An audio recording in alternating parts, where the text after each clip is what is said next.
You're listening to Living Full Out with Nancy Solari. As a professional motivational speaker, Nancy can assist you to blow through your setbacks and start living full out. If you have an inspirational story you want to share, email us at connect@livingfullout.com. Once again, here's Nancy. Hello and welcome to the Living Full Out Show. My name is Nancy Solari, and today we're going to be talking about grieving with a positive outlook. And I know that seems strange, but it is possible. Whether you've lost a loved one and you want to do things in their honor through your life, or maybe you've lost a pet and they were near and dear to your heart, and you know what? They're always going to be in your life and you're going to be positive about that. So there are ways in which we can take grief, even grief in losing a job, whatever it is, and put a positive twist to it. And so that is what we're going to focus on today. Also, I want to make sure that you stay with us. Our inspirational guest today is Mari Okazaki, and her story is really, and unfortunately it's sad, it has to do with loss, but who she is today and how she's decided to really give back to others is really inspiring. And I think it may make you look at grief a lot differently. I know it has for me. So I can't wait to share her story with you. I really want to make sure you also stay with us, because throughout this show, we're going to be giving you tips and ways that you can be positive and have that outlook, not just in theory, not just in your mind, but actually action tips that you can use to turn a new page, to choose to be happy. And I want to make sure that if you do need support, you reach out to us at connect@livingfullout.com. You can, of course, hear today's show and all of our episodes by also going to livingfullout.com. All episodes are waiting there for you. Now, I'm getting word from our producer that we do have a listener on the line. We're going to go check in with them. Hello, welcome to the Living Full Out Show. Hi, Nancy. I have a question for you. Yeah. All right. So my roommate has a boyfriend, and he's here almost every night, and they're going to be long distance soon because she's going abroad. And I understand that they want to make most of the time that they have left, but I'm worried that she's becoming too dependent on him and will have more trouble once they go long distance. I want to talk to her about this without getting defensive, but I just don't know how to do that. How long have they been dating for? I think a few months, like 3 or 4. Okay. And in the past, how long have you been friends with her? A year and a half. Okay. Have you had to pick up the pieces before of relationships not going right? I have not. You have not. Okay. So we don't know how she's going to go. Because the reason why I asked that last question is because if her pattern has been kind of jump into things, head over heels, doesn't work out, and then she's knee deep in macaroni and cheese and crying and sad and depressed, then we know that you're worried about her because, you can almost see what's coming.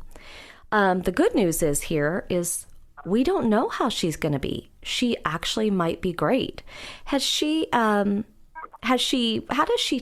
talk about his leaving? Does she talk about it in a positive way? Does she talk about after he leaves, like, gosh, I'm going to see him all the time now, and then I can't wait to get back to X, Y, and Z? How does she talk about when he leaves?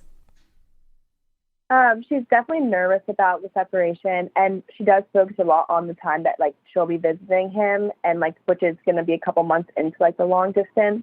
So, that's the main focus is seeing him, and then also her concerns about being in different places and being in different time zones and everything like that. If you were a betting woman in Vegas, do you think the relationship is going to work? Yeah, I do think so. Okay. Hopefully. I think if they communicate well, it'll be fine. Okay. So so far, lots of good news here. So here's what I would do. I mean, precious time. I've said this before on shows that time is the most precious commodity we have. So for her to spend as much time that she is with him now is really the right decision. And what I would do if I were you is I would try to talk about, get some fun things on the calendar that you and her can do together, like once he leaves, to kind of fill in that gap. I mean, I think it's great that you're trying to be of support because you know she's going to miss him. And it maybe even start some new habits, like go to the gym together, or, find that place that you like to go on Friday or Saturday nights and kind of get a couple of them on the calendar. And I think your question is super thoughtful, and I think you'd be a great friend for anybody. But what's your biggest fear in asking this question? Because there must be some reason for why you are worried. I just think there is, like, when she is with him all the time, like, maybe she's missing out on stuff with, like, me and the rest of our roommates, and I don't want her to feel, like, left out. And then when he's gone, like, feeling like she's missed out on the important things. Like, that's more of a concern as well. Okay. And is it fair to say that you equally miss her? You can tell that she's not around right now? Yeah, for sure. Mm-hmm. So in some ways, that's the magic ticket. That right there is what you want to say. So where I'm going with this is when you talk to somebody and it's about anything that could be a conflict situation or matters of the heart, if you talk to someone in the you tone, it's like you're pointing a finger at them. It's like you're talking at them. And when you're talking at them, they might take it more defensively, or they might feel like you're picking on them. So the best way to go into this is what you just said right there, that you miss her. Your friends miss her. And when you have the conversation, now you want to talk in the I tone, not ever in the you tone, just the I tone. You know, I see you so happy, and that, you know, really is great. And I see that you're going to go see him, and I really want it to work out. Because you even told me you want it to work out. You think it will work out. That's all genuine words, right? But I think you have to also say to her, you know, I just want you to know I've really missed you these last couple of months. And, you know, I just want to make sure that, you know, that I continue to keep our bond. You know, I don't want to go on without you and have fun things happen and not let you be a part of it. You see, I. Mm-hmm. If you lead into it with the I statements and none of the you statements, she's going to hear it much differently than if you go into it with yous. You are spending a lot of time with him. You should spend more time, you know, a little bit more time with us. You are missing out on moments. Do you see the difference in that? Yeah. Okay. But I think that if you have this conversation with her, I think she'll get it. And I think you have to be willing to negotiate a little bit. So maybe say, I know that you want to spend as much time with him as possible, but we being your friends, and I would really like for you to take one night and go out with us, Friday night. All the other nights you can give him, but I would really like to see you there. So the more you can talk from your heart in that way, the better. You think you can try that? Yeah, for sure. How do you feel about it? You seem That's good. I feel a lot better now. You do? Okay. Because friendships are important. Trust me, my gal pals, they mean the world to me. But I've also learned that love is a very strong, compelling contender. It's hard to compete with. Not that you're competing with the love of him, but, you know, it's, you know, and you don't want to make her choose. But I think that being in the I tone and just letting her know from your heart that I miss you. And I don't want to just those to be empty words. I want to see you and just negotiate one night. Okay? Yeah. Okay. Well, you're going to do great. I have no doubt. Okay? But let us know how it goes. All right. Thank you for calling in. Thank you. I love that she asked that question because honestly, when we think about, you know, grieving with a positive outlook today, sometimes when we miss our friends, when they get taken away by a job or taken away by a relationship, it leaves this lonely spot. Wait a second, we always went out Friday night. Now they're not there. Or wait, every Halloween we did something and now they're with their significant other. And so you're kind of grieving the time that you don't have them. But sometimes I believe, personally, that I'm always accepting applications for more friends. And there's the old philosophy, the saying, you know, if you set something free and it comes back to it's yours, right?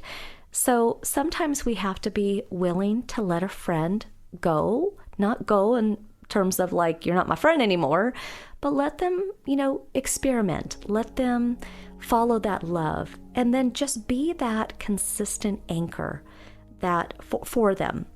And then you want to take that time and meet new friends, try new activities. Because sometimes when we're with our friends and we're just kind of always doing the same thing, every Friday we go here, or we always do this together, then you're not actually meeting new people. You're kind of going with the philosophy of love the one you're with, when really you can love a lot more people if you have a few days where you can get out there and meet new people. So when we come back, though, we're going to be joined by our inspirational guest, Mari, and honestly, such an inspiring story. I can't wait to share it with you.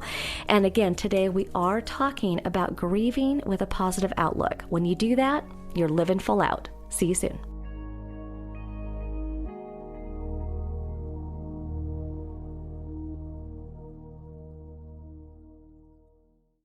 Life looks a little different. During these times, we're doing our best to keep our minds and bodies strong. And getting a flu shot helps us stay healthy, so we don't miss out on what matters. Like having game night at home.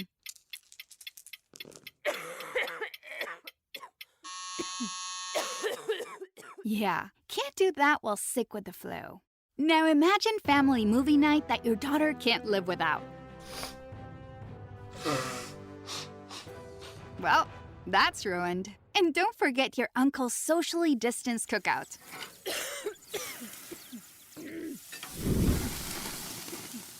See? That's why it's important to be at our strongest.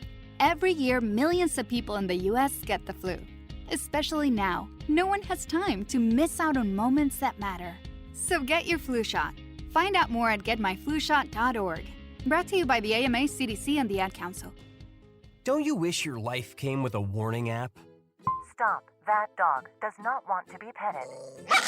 Just a little heads up before something bad happens. Move your coffee cup away from your computer. Oh, no.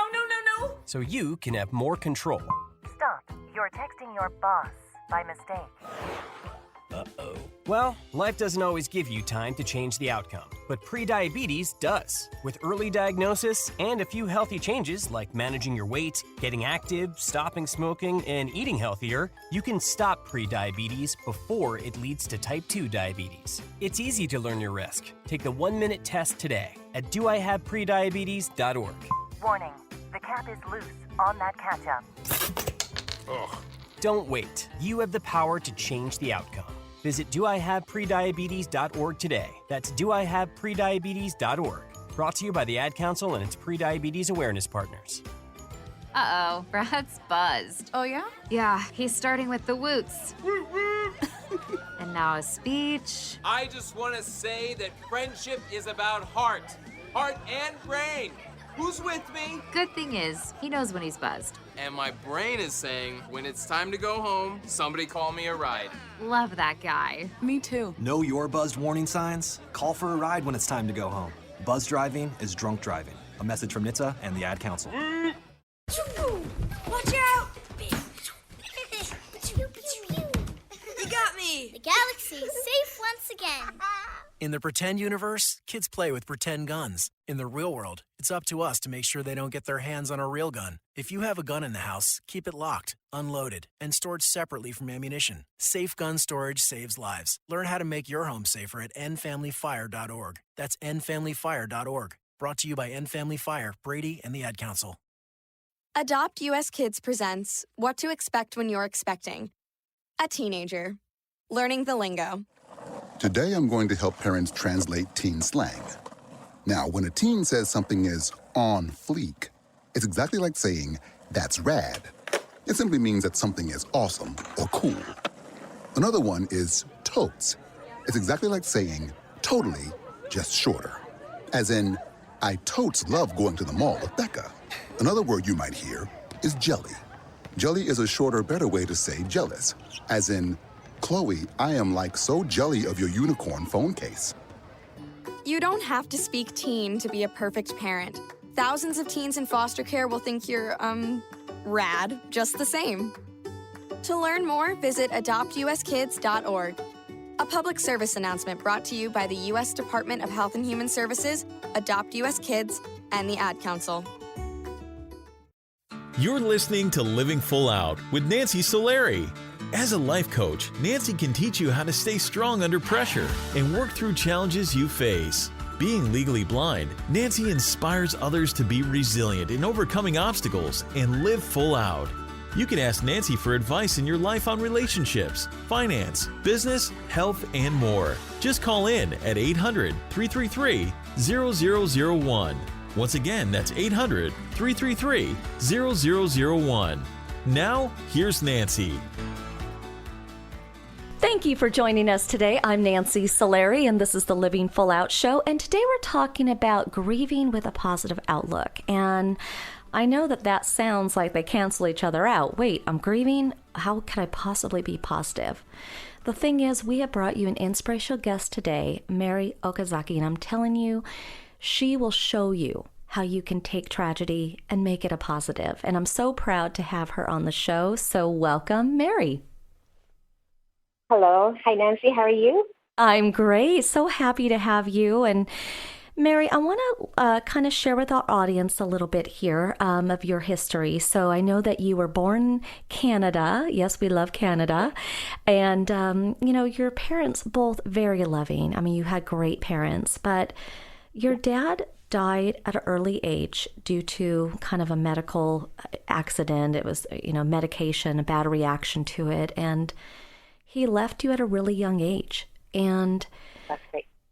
Grieving the loss of a parent at 4 years old, that's tricky because you don't even know what grieving is. You probably didn't even understand, where did he go? But your mom, again, being so loving, she taught you to think of your dad when you look up at the moon. And what did she teach you? Yes, she taught me about that because I didn't understand where my father went. So she said, "You sweetheart, your dad became a moon."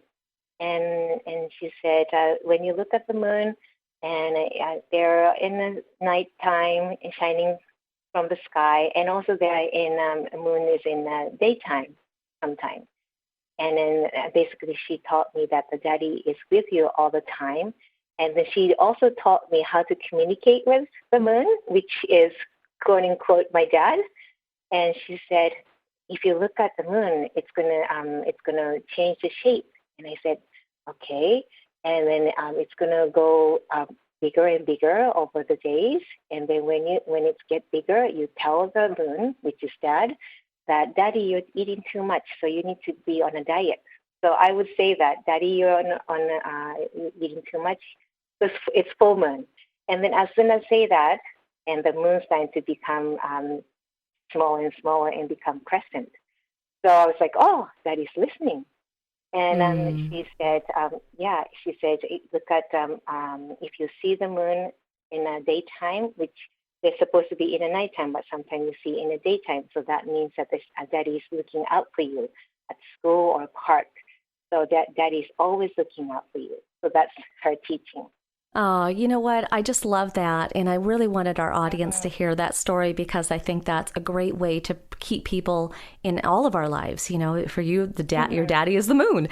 Now, your mom. That's right. Your mom was very loving, but she also, had depression. And again, part of that, the bipolarness of her depression, having her be sad and then having her be manic was a little bit also medication induced. I mean, that kind of kicked it all off for her.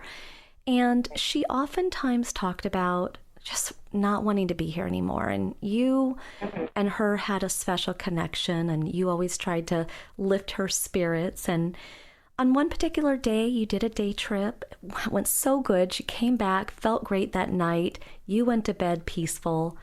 The next morning, you woke up, you did your normal routine, but it was anything but normal. What happened that day?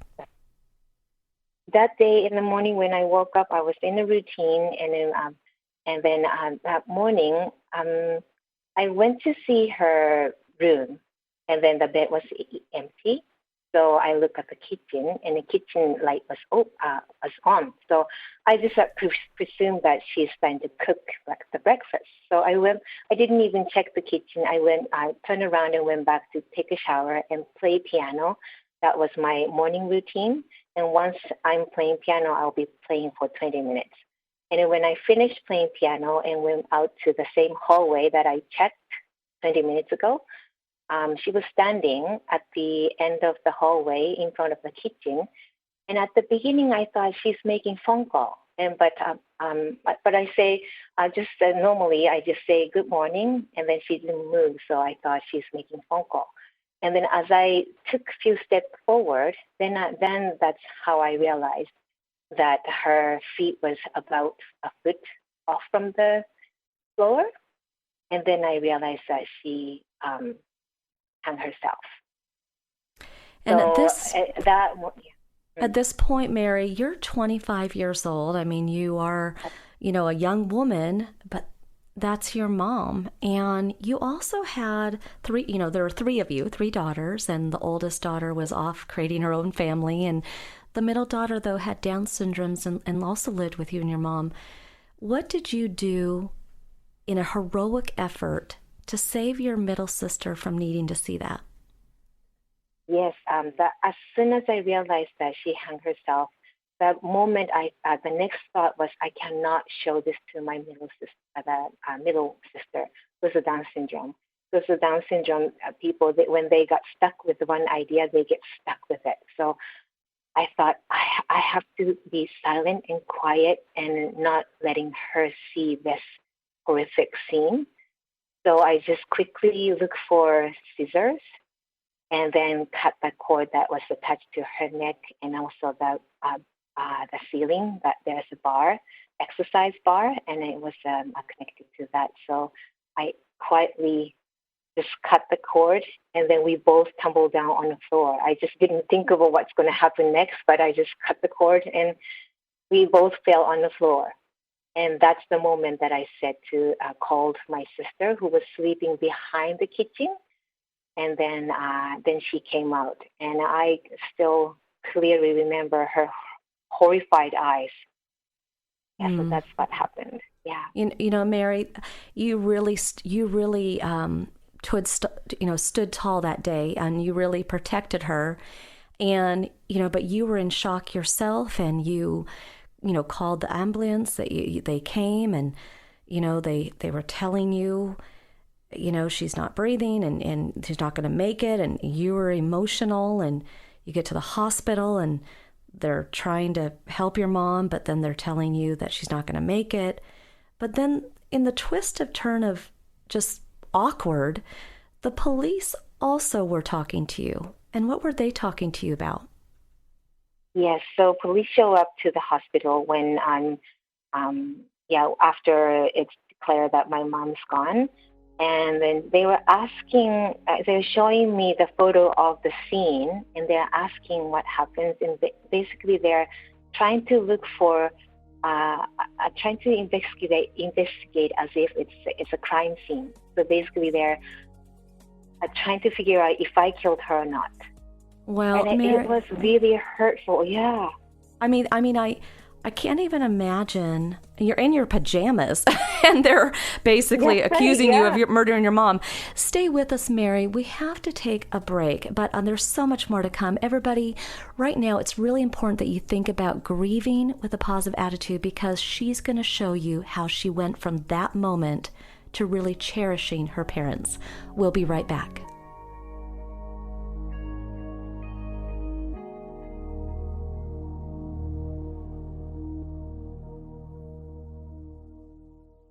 Today in school, I learned a lot.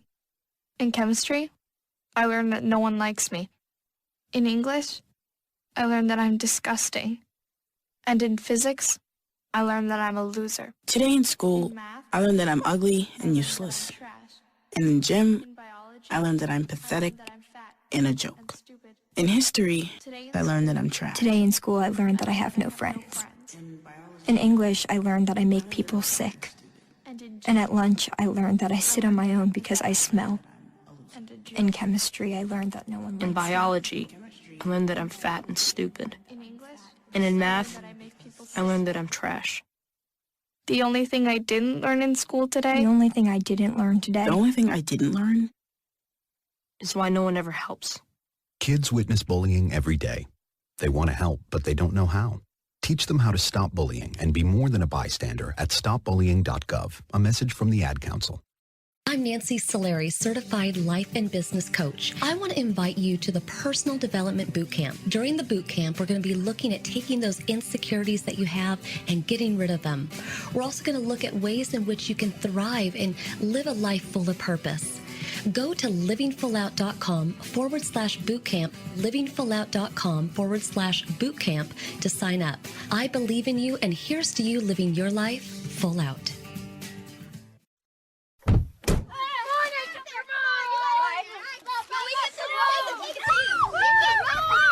They'll challenge your authority. They'll try to break your will. They'll push you to the edge of your sanity. Because that's what kids do. But this car is your territory, not theirs. Defend it. Who makes the payments? Who cleans it? Who drives it? You do. That's who. And in here, your word is law. So when you say you won't move until everyone's buckled up, you won't budge an inch. Until you hear that click. Never give up until they buckle up. A message from the National Highway Traffic Safety Administration and the Ad Council.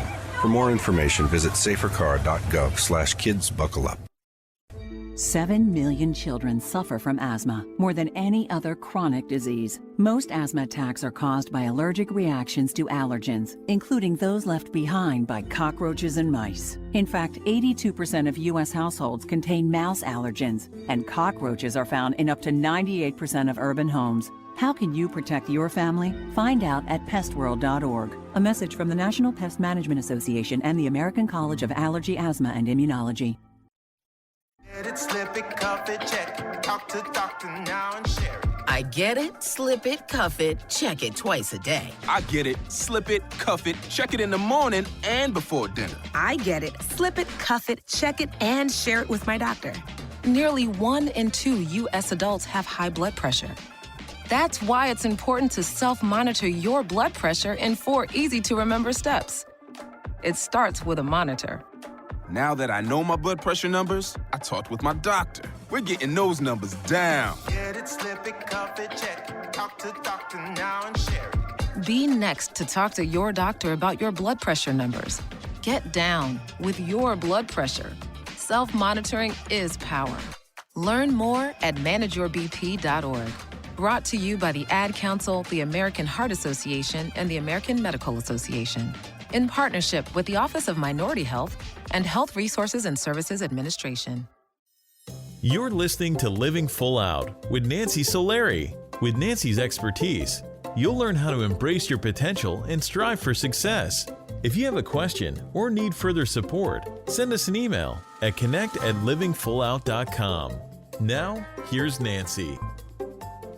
Welcome back. I'm Nancy Solari, and this is the Living Full Out Show. And today we're talking about grieving with a positive attitude. And we have brought you Mari Okazaki, who's really illustrating for us how to do that. And we're going to jump right back into our interview because there's so much more to share. So, Mari, again, welcome to the show.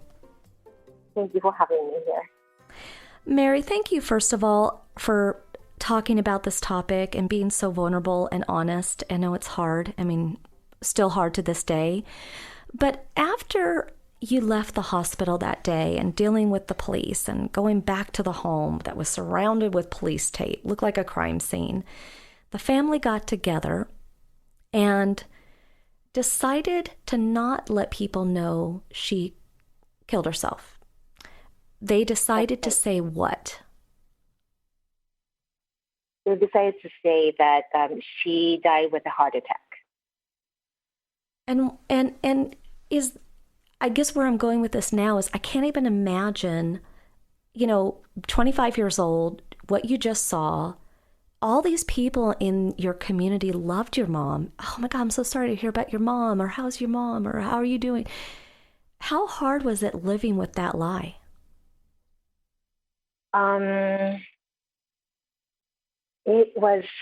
It's indescribable because internally I had this clear vision of her hanging from the ceiling. And then the thing that I'm saying is completely a lie. So there's an internal dilemma, ongoing dilemma that I'm lying. This is a big lie. This is a big lie. And I'm a truthful person. So it was eating from inside. And eventually I just couldn't, like, I can't live in this society, community anymore. Yeah. So well, what I felt, I actually super feel that pressure. I'm sure our audience does. And you really had to leave. You literally left Japan and you went to Canada because you've been born in Canada. So you went to Canada. And when you were in Canada, you had to find a way to start a new life. You actually got a job. You actually met a man who became your husband. Yeah. And you went on to have three kiddos. And your middle kiddo actually had his own health issues. But then watching your dad die from a medical allergic reaction, watching your mom become even further depressed due to taking probably the wrong medications there too, you found Reiki as a solution for your son, but also a solution you wish you had for your parents. What is Reiki and what does it do? Yes, Reiki is a Japanese method of energy healing technique. It's a very simple home remedy that was created in 1922. And the Reiki originally was like a treatment method for illness and sickness. So just by simply placing hands, the good energy will transfer to the recipient or the practitioner, and then their body will recognize, okay, good thing is coming in. I got to use it to heal from inside. So it works for the physical illness and also emotional ailment as well. So that's what I do. Well, and good for you to learn that for your son, but also you took that learning and you had also taken what you had gone through with your parents, and you had the opportunity to be a facilitator for a bereavement course for people who had gone through suicide. And you signed up for that thinking you were ready. You had this healing touch. But when you got there on day one of that class, what did you find out? Yes. By that time, I thought I was already fully recovered from my trauma because the Reiki was helping me as well. So I showed up as a co-facilitator to help other people. But then when I started to hear other people's fresh story from other people who lost their loved one with suicide, it just completely stirred my emotion and realized that, wait a minute, I have never faced my suicide loss in this, like a counseling or therapy or group session, none of it. I just educate myself. So when I face those real story again, it just completely, I guess I would say, re-traumatized. My time completely slipped back to that time that I lost my mom. Well, and you had to find a way to heal. Part of it was taking off the badges of a facilitator, and you became a student in that course. That's it. And also you found it very therapeutic. 10 years later, I mean, your mom passed at 25, so all the way to 35, you finally told a friend about the big lie. You hadn't really told anybody. How cleansing and freeing was it to do that? It was when I first time talked to the whole story to my friend. My body was shaking and my voice was shaking, and then my friend even told me that you could stop if you don't want to talk. But in my soul, I think I realized that this is what I need to do. And then after that, it was so freeing and liberating that, okay, this is what I have to do. And then after that, I started to talk here and there whenever I have an opportunity, or whenever I have a people in front of you or person in front of me that this person can handle this story. Then it was healing to me, and it was surprisingly inspiring for a listener. We're talking today, Mary, about grieving with a positive outlook, and obviously it took you all that time to get to the point where you could actually put a positive spin on the loss of your parents. But you also spent time doing Reiki for hospice, and you had really kind of took a really good deep look at final days of not just your parents, but even other people. And what did you conclude when it comes to how to look at grieving in a positive way? Yes, because when I look at those people who's in a stage of maybe a few days left or 24 hours left, and then when I place my hands on their chest and looking at their breathing, the chest goes up and down, up and down. It was a time, like the great opportunity to look at my life, looking at somebody's close to the death, look at my life, that to be able to walk and talk and eat, just a really ordinary, normal thing, is such a precious thing. And then it just made me realize that you never know what's going to happen tomorrow. These people are knowing that their life might be not long, but there's the people who lost their life with a car accident or the sudden accident, suicide, murder, and you never know what's going to happen tomorrow. So that means that I decided that I'm going to live fully until I die. Means it could be tomorrow, it could be for another 10 years, but because we don't know when the death is going to come, I tell myself that I'm going to live fully until I die. So that's a great learning opportunity. That's a great learning opportunity. And, suicide is a tricky topic, and it's sad and it's twisty because there's two sides of it. There's the person who does it and why they do it. And then there's the people they leave behind, And I guess my question to you is, for the people who lose someone to suicide, when they don't even know how to verbalize words anymore, they can't rationalize why it happened. Sometimes they get a letter, sometimes they don't. Now that you know what you know, what advice would you give them, the days after? Because you didn't know at 25, but knowing what you know now, what would they do?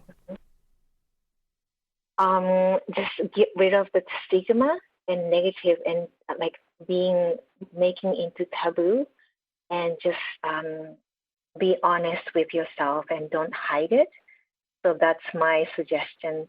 And I believe that any death you cannot stigmatize it, because it's the precious life is going in any very different, various ways. So either this is a death of the illness or injury or sudden accident, sports accident, or heart attack or suicide, murder, medically assisted death.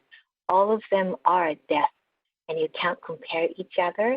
So get rid of the stigma around the death, and then see the death as the birth of the soul.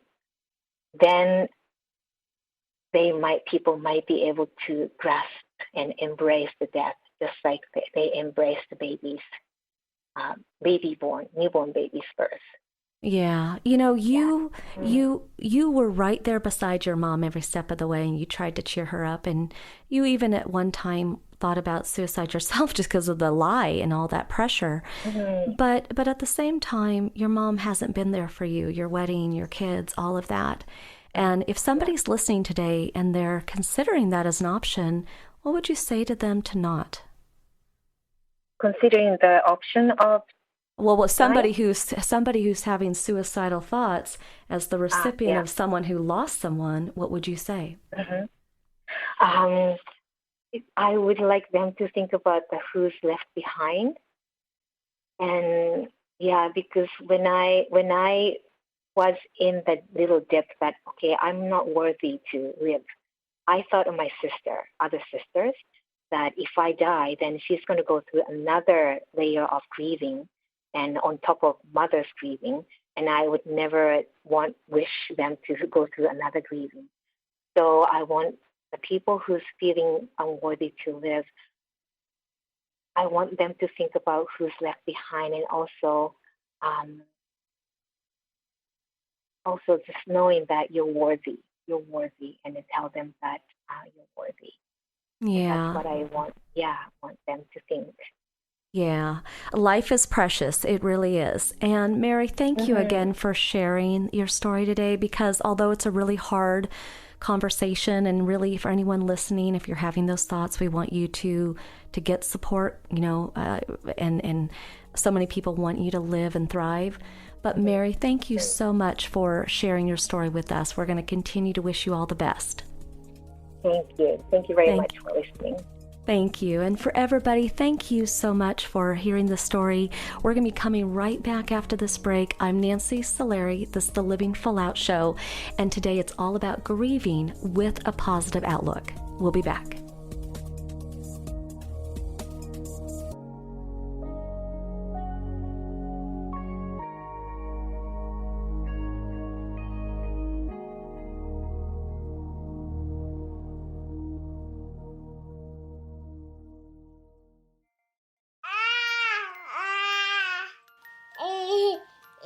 To some people, the sound of a baby babbling doesn't mean much. But that's not necessarily true. By 6 months, they're combining vowels and consonants. By 9 months, they're trying out different kinds of sounds. And by 12 months, their babbling is beginning to take on some meaning. Especially if there's no babbling at all. Little to no babbling by 12 months or later is just one of the possible signs of autism in children. Early screening and intervention can make a lifetime of difference and unlock a world of possibilities. Take the first step at autismspeaks.org. A public service announcement brought to you by Autism Speaks and the Ad Council. Most of us like to be out in the sun. That's why sunscreen and other safety measures are key to protecting your skin from aging and cancer. The FDA recommends using a sunscreen with a sun protection factor, or SPF, of 15 or higher. Also, look for broad spectrum on the label. That means both harmful ultraviolet A and B rays are blocked. UVA rays age the skin, UVB rays burn, and both cause cancer. But the perfect sunscreen doesn't count if you use it wrong. Don't need sunscreen on a cloudy day? Wrong. 80% of UV rays still get through the haze. Only use sunscreen at the beach? Nope. Anytime you're outside, UV rays attack the skin, so you need protection. And you have to reapply sunscreen every 2 hours. Remember, SPF plus broad spectrum equal healthy fun in the sun. Visit www.fda.gov/sunscreen for more information. A message from the U.S. Food and Drug Administration. Right now, our country feels divided, but there's a place where people are coming together. I gotta tell you, I was nervous to talk to someone so different than me. Me too, but I'm glad we are. Love Has No Labels and One Small Step are helping people with different political views, beliefs, and life experiences come together through conversation, and it feels good. Wow, your story is so... Interesting? Yeah. When people actually sit down, talk, and listen to one another, they can break down boundaries and connect as human beings. At lovehasnolabels.com/onesmallstep, you can listen to amazing, life-changing conversations and find simple tools to start a conversation of your own. I know one thing. This conversation gives me hope. It gives me a lot of hope, too. Take a step toward bringing our country and your community together by having the courage to start a conversation at lovehasnolabels.com/onesmallstep. A message from StoryCorps, Love Has No Labels, and the Ad Council. All right, crew, let's get her dug. Honey, you want to give me a hand? I'm planting that tree, remember? No matter how large or small your digging project may be, no matter how urban or rural, you must always call 811 before any digging project. 811 is our national one-call number, alerting your local utility companies to come out and mark any lines they have near your dig site. You must call 811 at least 2 to 3 business days before any digging project, so you can avoid hitting our essential buried utilities. This includes natural gas and petroleum pipelines, electric, communication cables, and water and sewer lines. So before you do this or this, make sure you do this. For digging projects big or small, make the call to 811. Brought to you by Common Ground Alliance. When it comes to grieving with a positive outlook, you truly want to think about the person that has passed. Imagine them looking at you crying, sad, wanting you to let them go, wanting you to let them live and be free, and they want you to celebrate your life. So you know what? When you grieve, be positive. Live big for them. Live full out in their honor.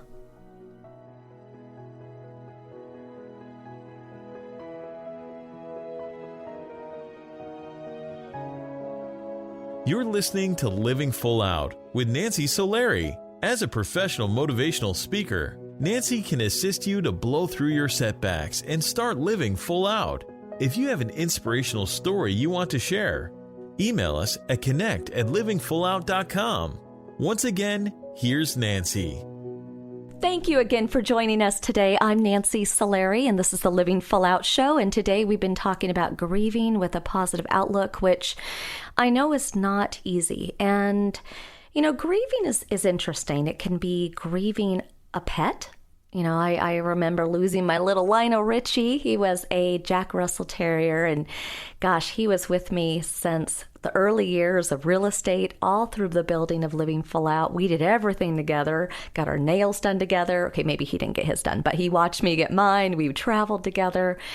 And when he passed away of an enlarged heart. And I found that to be very interesting because my little buddy did have a big heart. But when he passed away, I had a decision to make. I remember distinctly that first morning when I'd always walked him for 13 years straight. I didn't have a dog to walk. I didn't have a reason to walk outside. And several days went on like that, and several days became a week and then another week. And I just remember thinking, man, I really loved being a fur mom. Really loved it. I was good at it. And then I almost felt like Lionel's spirit was telling me, you were good to me, be good to someone else. So I said, you know what? My assistant Kelly at the time, I was like, you know what? Let's go find the next little love bug. And we went to 9 different shelters. We were looking for that right connection. And then I found Charlie. And Charlie is a little Chihuahua French Bulldog mix, and he's great. And I was able to take that loss, and now I gave Charlie a life rather than just being in a kennel, right? And then I also think about when we lose when we lose a dream, when we lose something that could have been special, could be a job that you lost, it could be, some opportunity in your life.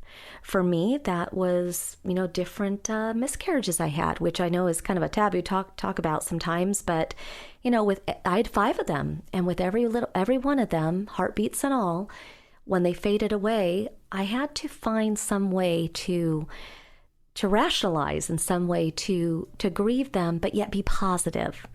And I was just like, I came up with the idea that, my kids are just so great. They just took the express to heaven, And I also named them. I gave them names, and I just really wanted to wish them well and not be a victim and not be sad. And, again, it was an honor to be a part of that journey with them.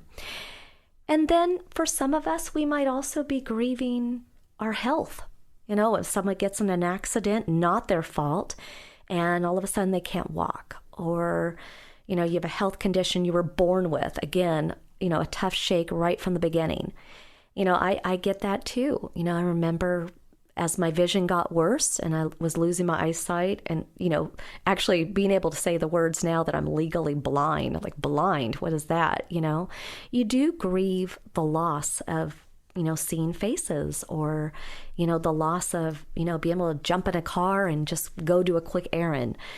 But I could sit in that place of woe me and gosh, I wish I could ...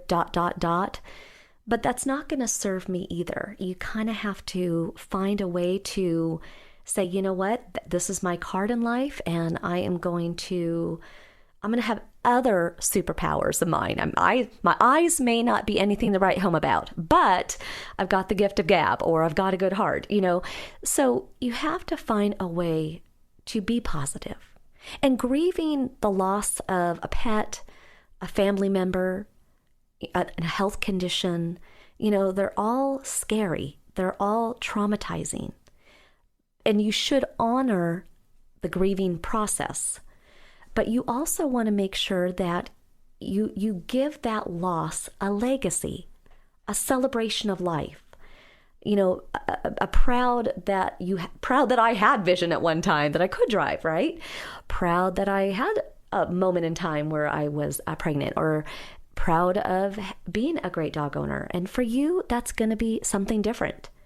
But I just encourage all of you to look at grieving, whatever it is that is, and give it time, honor it, but then at some point choose to live for it. Choose to live a legacy that is bigger than the loss. Kind of taking the power back from the loss. Because when you can do that, well, then you truly are living full out. You're a winner either way. You won because you loved big, and you didn't love and lose. You loved. And it just so happens that chapter was done. And then you want to love again, and you want to learn again, and you want to try again and experiment again. And that is really what it means to be in honor and live in honor of those who have passed. So if you need support on today's topic, I want to make sure you reach out to us at connect@livingfullout.com. Also, remember, you can hear today's show again by going to livingfullout.com. All of our episodes are waiting there for you. And we mean it when we say that we are living full out. We're constantly on social media writing you about empowering stories, people overcoming addiction and losses, and how they were victorious despite it. And you can be too. So please know that I adore you all. And as always, here's to all of you just living full out. I want to make sure that you leave today's show and wipe those tears away, put those fears in a box, and go get your life. Live big. Thank you, everyone. See you soon.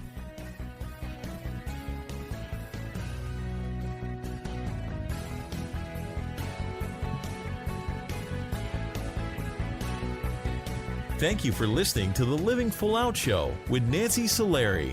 To learn more about this program, visit livingfullout.com for the latest episodes. Connect with the Living Full Out community by following us on Facebook, Twitter, Instagram, and subscribing to our YouTube channel. Here's to you, living full out.